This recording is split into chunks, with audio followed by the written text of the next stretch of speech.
bem? Bom dia a todos, na paz do Senhor Jesus Cristo. Como é bom estar na presença de Deus, como é bom ter um tempo com Ele. Na verdade, nós temos tempos, separamos o nosso tempo para muita coisa no nosso dia, né?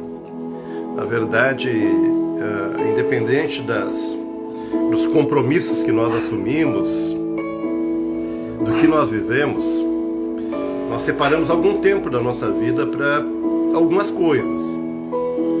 A gente tem que separar um tempo para cuidar da gente, de nós mesmos, da nossa higiene pessoal, do nosso corpo, enfim. A gente separa um tempo para a nossa família, para atender por mais corrido que seja o dia, né, por mais complicado que seja o dia, é importante que a gente separe um tempo para os nossos filhos, para a esposa, para a família, enfim. Então um dia de 24 horas, ele tem um período de descanso, né? E dentro do período que a gente precisa separar um tempo para trabalho, especialmente aqueles que têm uma carga horária cumprida. E dentro de todos esses compromissos que nós temos, do nosso tempo fracionado que nós temos que tirar um tempinho para Deus.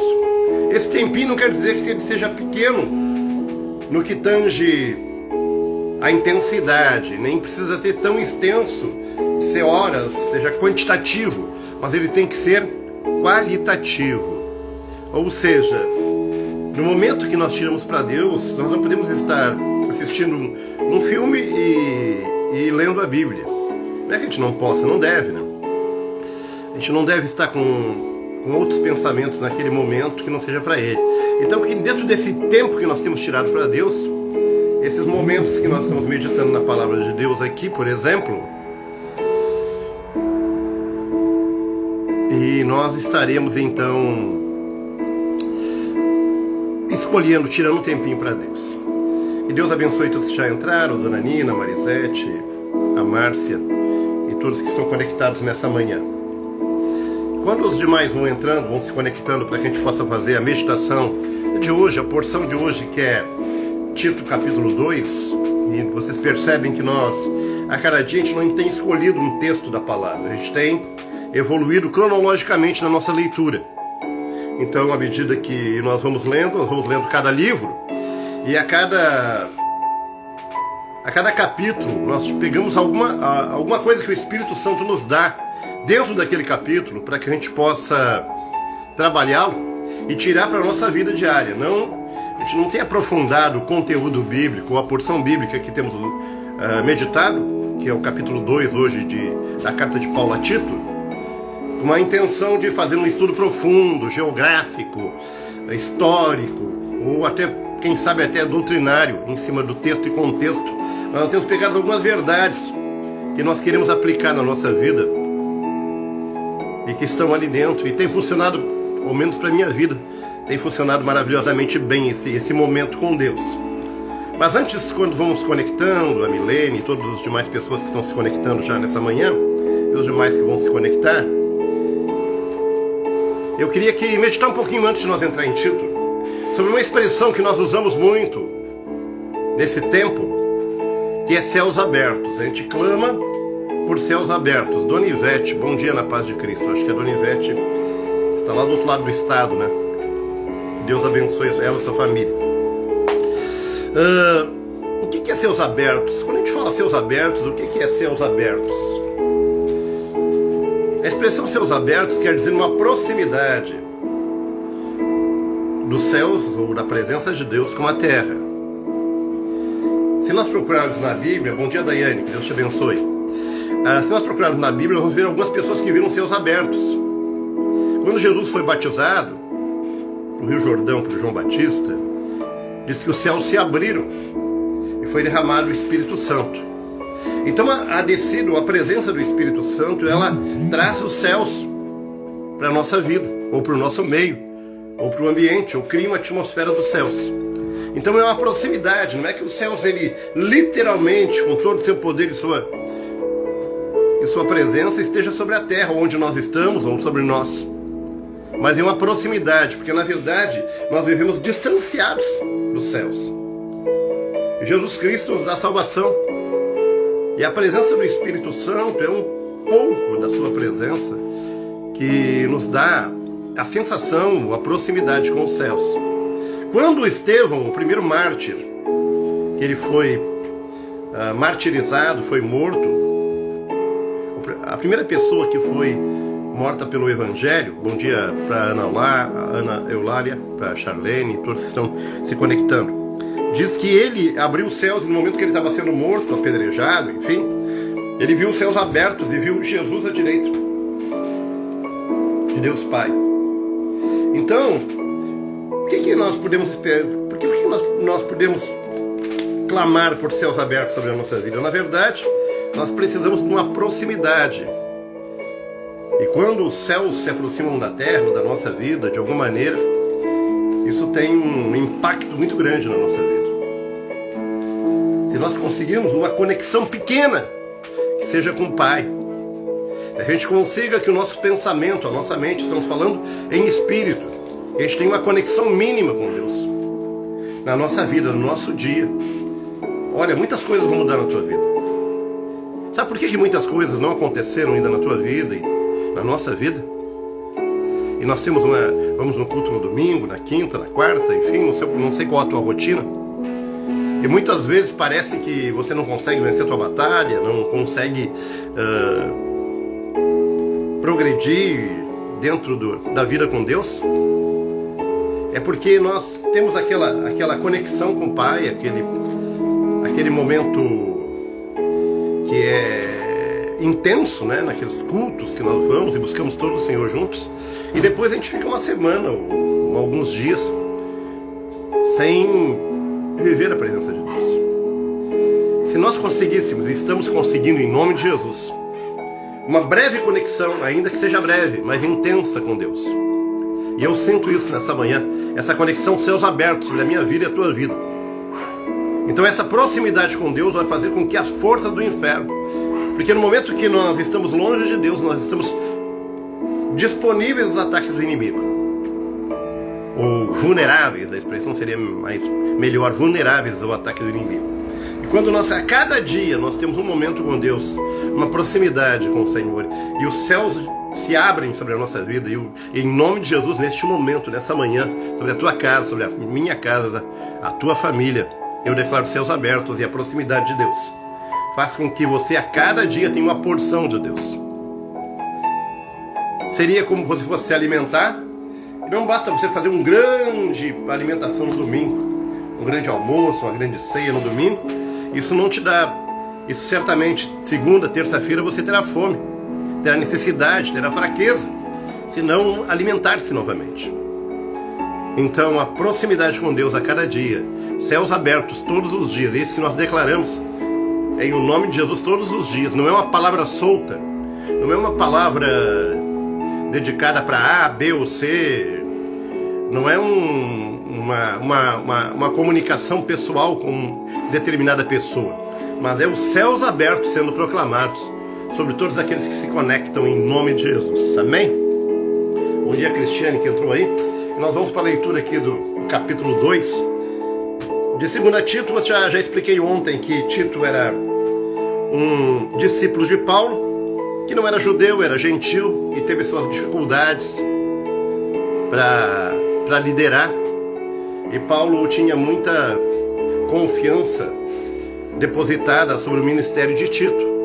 Tanto é que escreveu uma carta, ainda que fosse uma carta breve, colocando algumas coisas, em algumas instruções para ele. E no capítulo 2 eu tirei algumas rápidas aqui para nós nessa manhã, aplicar na nossa vida com essa porção, e sabendo que o Espírito Santo está sobre a minha e a tua vida. Primeiramente, o primeiro versículo do capítulo 2 diz assim: Tu, porém, fala o que convém essa doutrina. Exorta os velhos que sejam temperantes, sérios, sóbrios, sãos na fé, no amor e na constância. As mulheres idosas, semelhantemente, sejam reverentes no seu viver, não caluniadoras, não dadas a muito vinho, mestres do bem, para que ensine as mulheres mais novas a amarem seus maridos e filhos, a serem moderadas, castas, operosas donas de casa, bondosas, submissas a seus maridos, para que a palavra de Deus não seja blasfemada. Exorta semelhantemente aos moços que sejam moderados. Aqui dessa porção eu posso tirar para você uma instrução de Paulo, para que todo aquele que tem Jesus no seu coração, ele possa servir como exemplo ou instrutor daquele que é mais novo na fé. Primeiramente, na lei da vida, né? Se espera que aquele que é mais experiente, a pessoa mais experiente, uma pessoa adulta, uma pessoa experiente, madura, ela vai instruir as crianças, os adolescentes. Por isso que quando você vai na escola pública ou qualquer tipo de escola, onde há ensino na classe da infância e da adolescência, você chega lá na classe infantil, na classe da adolescência, você vai encontrar uma pessoa adulta dando aula. Às vezes você não pode pegar um adolescente para dar aula para primeira, segunda, terceira série, mesmo que ele tenha sabedoria para isso, porque precisa ter maturidade. Então quando você chega na escola, leva os teus filhinhos pequenos de 8, 9, 10 anos, você vai encontrar uma pessoa de 20, 25 anos, 30 anos ou até mais, dando aula, ministrando aulas para os teus filhos. E você fica tranquilo quando você entrega os teus filhos lá na escola para pessoas preparadas e também maduras.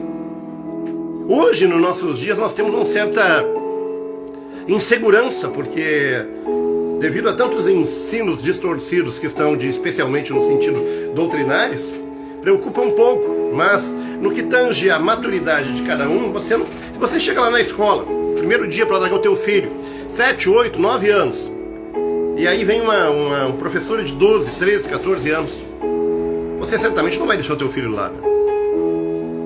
Ou seja, na nossa vida, espera-se que aqueles que são mais experientes, maduros, que eles tenham uma porção de ensino, de aprendizado para dar para os mais novos. Isso é na vida, não estou falando biblicamente ainda.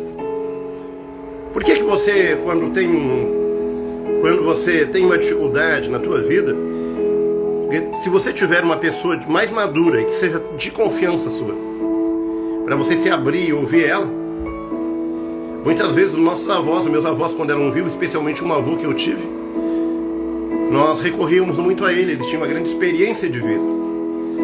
Então ele cumpria esse papel que está aqui, que Paulo fala para Tito, aonde os mais velhos deverão ensinar os mais novos. As mulheres mais velhas ensinariam as mais novas, naquele tempo, dentro da cultura, da época e tudo mais, como ela deveria se comportar. Aos moços também o homem ensinaria. Mas vamos trazer isso para o nosso contexto espiritual. Na vida espiritual não existe pessoas velhas ou pessoas novas na idade. Na vida espiritual existe aqueles que aceitaram Jesus e têm uma vida com o Senhor. E aqueles que aceitaram Jesus e têm uma vida com Deus e um tempo a mais de caminhada, nós estamos recebendo todos os dias pessoas que estão começando a caminhada, pessoas de todas as idades.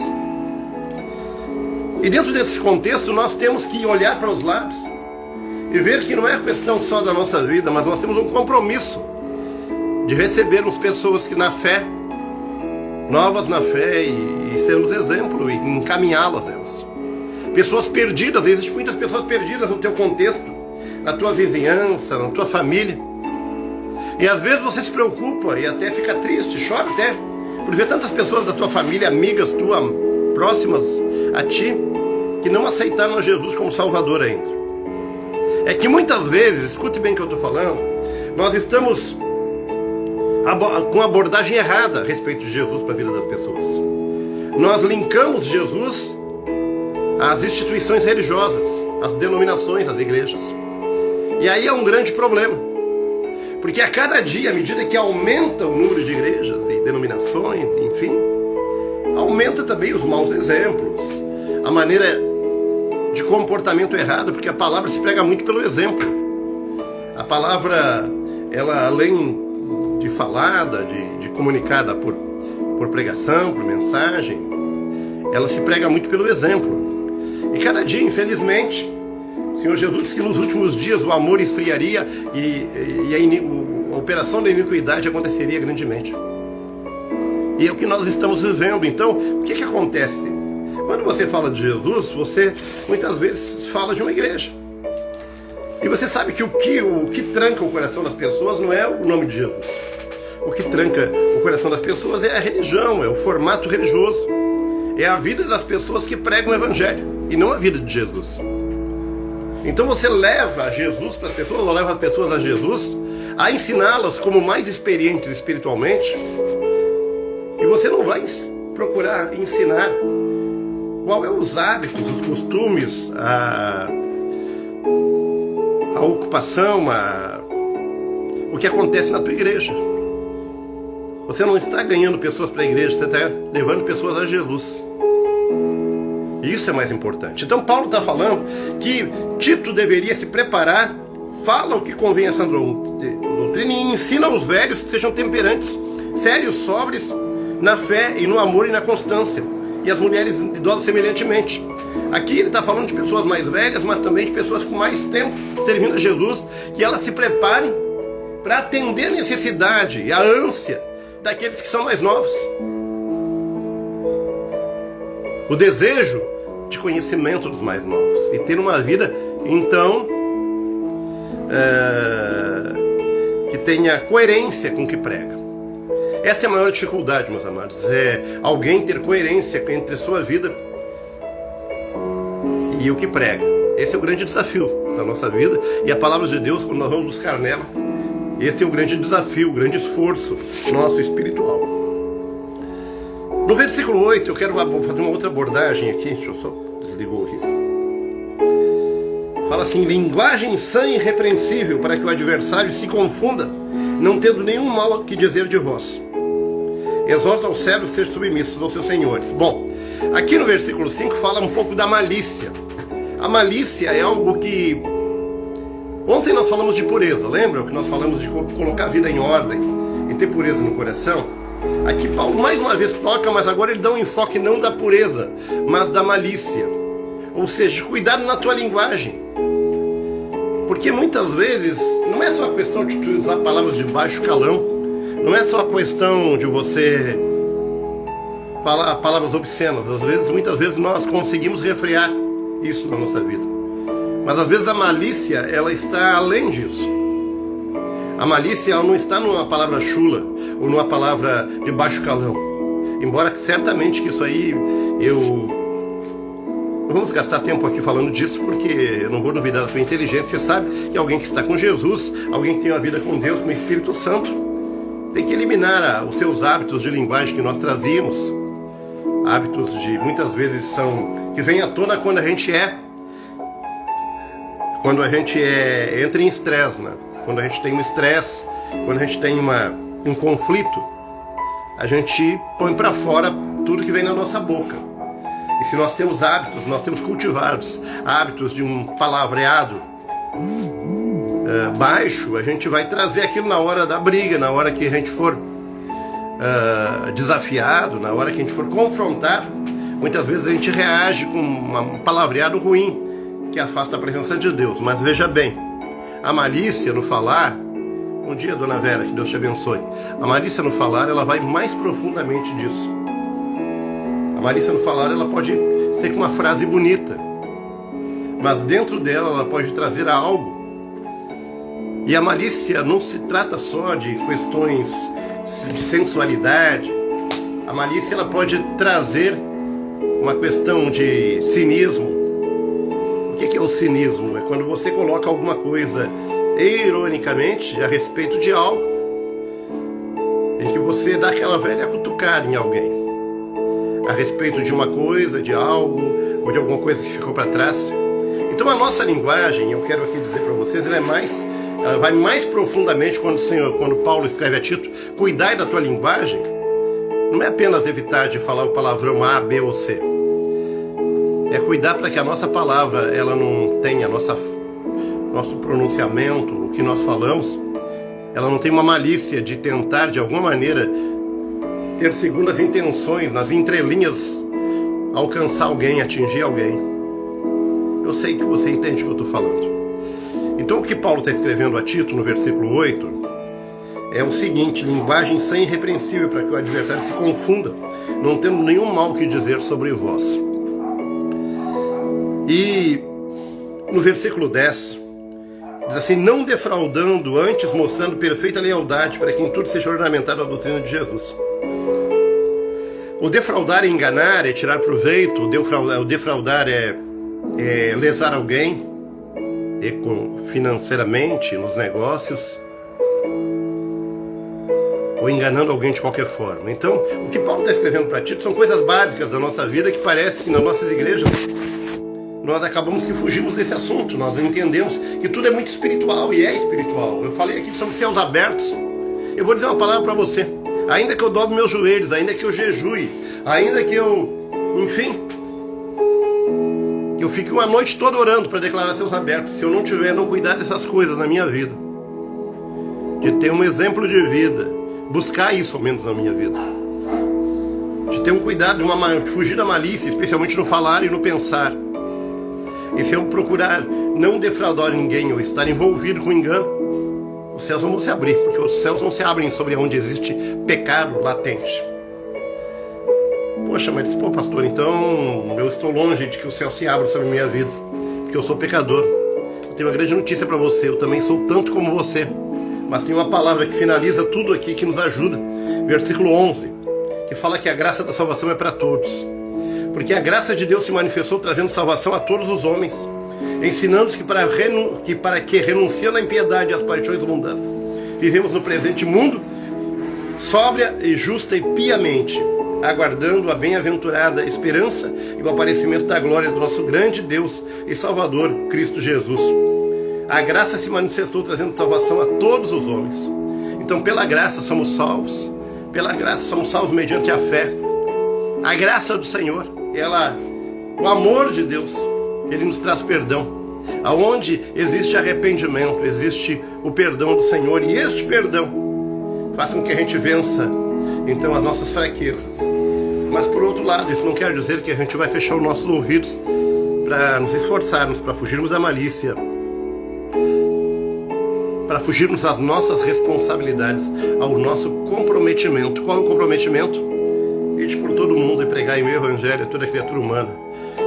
Lá em Mateus 28, no final, nos fala ensinando todas as coisas. Eu sei que você se sente comprometido no ensino dos teus filhos, dos teus netos, enfim, das pessoas, das crianças que estão sob tua responsabilidade. Assim também temos um compromisso com aqueles que são novos na fé. O meu compromisso como pastor não é encher uma igreja, demonstrar dons espirituais, embora tudo isso vai acontecer, mas eu tenho um compromisso dado por Deus. Cuidai dos meus pequeninos. E cuidar é levar as pessoas a uma direção, mais do que uma orientação, é um direcionamento na sua vida. Amém? Então eu gostaria que você lesse depois o capítulo 2 de Tito, que são 15 versículos, e você vai entender que ali se fala sobre ensinar e orientar os mais velhos, tem uma responsabilidade de orientar e ensinar os mais novos. Isso quer dizer na vida, como também na vida espiritual. Fala que, versículo 8, para a gente fugir da malícia no falar. Da malícia no falar. E no pensar, é claro, mas especialmente no falar. No versículo 10 fala de nós sermos honestos nos nossos relacionamentos. E finalmente, versículo 11 em diante vai falar que a graça da salvação é para todos. Eu quero finalizar. Que Deus te alcance nessa manhã por sua graça. E te dê um dia de vitórias. Vamos fechar os nossos olhos e orar. Eu sinto o mover de Deus. Eu sinto os céus que se abrem e se aproximam da tua casa, da minha vida, da tua vida. Senhor, eu entro na tua presença e peço a tua graça, a tua direção neste momento. Eu vejo como que espinhos ainda cravados no coração de alguém, na vida espiritual de alguém. Pai querido, é como aqueles espinhos que a gente caminha no campo e os espinhos entram debaixo do nosso pé quando caminhamos descalços. E depois eles ficam incomodando, doendo, ele quebra dentro do nosso pé. E a gente precisa identificar e tirar para que alivie a dor, para que a gente fique sarado. E muitas vezes nós custamos a descobrir aonde foi parar aquele espinho, mas nós sabemos que ele está ali porque ele nos incomoda. É dessa maneira que tu me mostra o coração de alguém. É como se tivesse entrado um espinho no seu coração e esteja machucando, mas está sendo difícil de tirar. Nessa manhã, Pai querido, eu clamo a Ti com Teu Espírito Santo, que Tu remova todos os espinhos na carne, no coração, na vida espiritual, nos sentimentos, espinhos que foram cravados na caminhada da vida, Pai querido. Mágoas que ficaram colocadas, foram encravadas na vida de cada um. Neste momento, Pai querido, para que possam caminhar e caminhar com passos firmes. Eu vejo pessoas que estão mancas espiritualmente ou que manquejam espiritualmente, porque ainda guardam feridas, guardam espinhos na sua alma. Em o nome de Jesus, remove nessa manhã todos os espinhos que são sentimentos ruins, frustrações, mágoas, ira, ódio, inveja, malícia. Em nome de Jesus, Pai querido, eu vejo um tempo de prosperidade, um tempo de aceleramento profético na vida de teus filhos, mas vejo, Senhor Jesus, que aqueles que não estão com os pés prontos para caminhar vão ficar para trás, porque andarão renguendo. Mas em nome de Jesus, nessa manhã, por essa palavra que eu recebi na tua presença, eu declaro céus abertos sobre a vida de cada um, e que seja limpo todos os espinhos na carne, na alma, no espírito, que incomodam, que estão encravados, que estão encurtidos na vida de cada um. Remove com teu Espírito Santo, também alcança os enfermos, os problemáticos, os atribulados, aqueles que estão à espera de uma resposta na sua vida pessoal e profissional. Eu vejo alguém, Deus me mostra alguém sentado há um tempo à espera de uma solução, e todos os dias ele olha para o alto à espera de uma solução.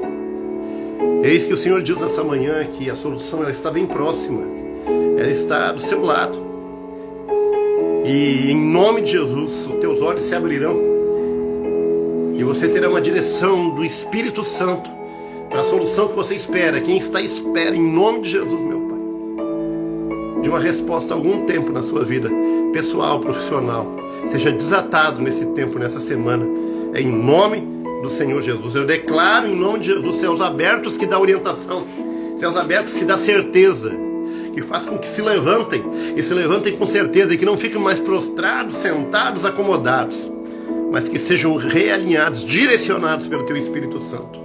Que se abram os céus, Pai querido, sobre a vida dos teus filhos nesse dia, em o nome do Senhor Jesus. Amém. Amados, hoje é quarta-feira. Se você está aqui em Rio Grande, nós temos culto na Vila da Quinta, Igreja da Vila da Quinta, Cortes Franceses 467, hoje às 8h30 da noite. E amanhã às 8 horas da noite, nós estamos na Santo Dumont 552. Amanhã nós estaremos estudando ou meditando na última porção do livro de Tito, que é o capítulo 3 de Tito. E às 11h30 da manhã você pode se conectar. Muitas vezes você não consegue entrar no horário. Você pode entrar no Instagram, no Facebook, no YouTube, nos nossos canais. Depois fica ali na linha do tempo, você pode dar uma olhada e estudar. Mas muito importante você ler a Bíblia. Não abra mão de ler a Bíblia. Você pode se movimentar, deve buscar Deus, orar, receber orientação, receber ministração, mas não abra mão de estudar a palavra de Deus. Este é um tempo que o Espírito Santo, que os céus se abrem através do Espírito Santo e através da sua palavra sobre a nossa vida. Amanhã, capítulo 3 de Tito, vamos falar sobre a salvação que conduz a boas obras e como isso funciona na nossa vida. E tenho certeza que Deus vai falar grandemente a nossa vida. Seja um dia de céus abertos sobre a tua vida, sobre a tua casa, sobre o teu trabalho, e que nada nem ninguém tire a paz que Jesus já te colocou dentro do teu coração.